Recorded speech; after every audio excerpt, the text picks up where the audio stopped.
Imagine you went to Best Buy, bought a new desktop computer and monitor, went home, set it up, then threw away the monitor. Doesn't make much sense, does it? If you wouldn't do this with electronics, why do it with food? On average, 25% of food is wasted. In total, $13 billion worth of food is wasted every year in Canada alone. With that money, you could pay off your tuition, then your kids' tuition, then your grandkids' tuition, then 216,667 more generations of tuition.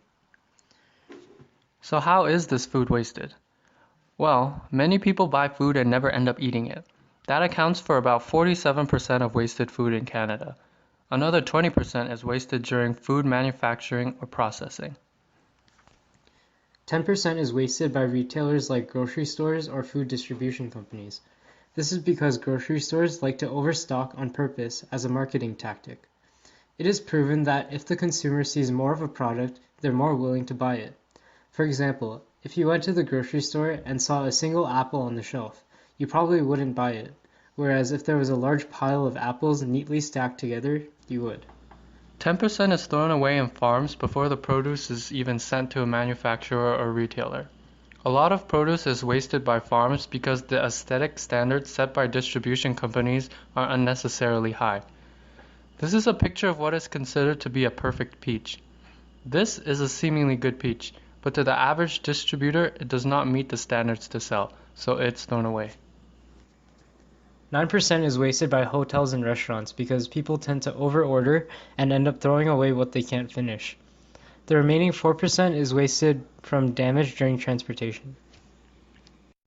Now you may ask, who cares? Doesn't produce just decompose over time? Yes. However, most organic waste in landfills produce not only carbon dioxide, but also methane, which is a very potent greenhouse gas, contributing to global warming. Imagine how much energy, land, and water is used to produce crops. Now imagine how many resources are wasted going into producing food that is never eaten. Here are some facts to consider when measuring the environmental impact of food waste. About 3.3 billion tons of CO2 is produced annually by food that is not eaten. This is all the CO2 you would breathe out if you lived 169,000 lifetimes. Food we don't consume uses 2.5 times 10 to the power 14 liters of water each year.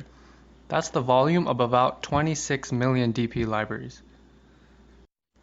14 million square kilometers of land globally is used to produce food we don't eat.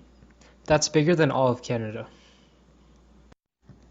When that much land is used for crops, many of which being staple groceries, biodiversity decreases, leading to extinction. Now you may think, this all sounds terrible. What can I do to help? There are many simple things that can be done to decrease food waste. Aside from the obvious buy what you can eat advice, here are some tips to waste less.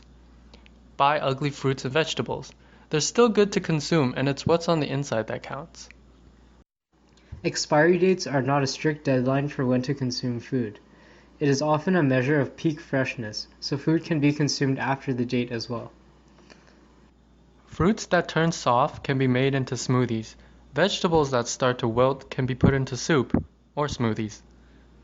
If all else fails, compost the leftovers you don't want to eat, so they can be made into rich, fertile soil that can be used for new plants.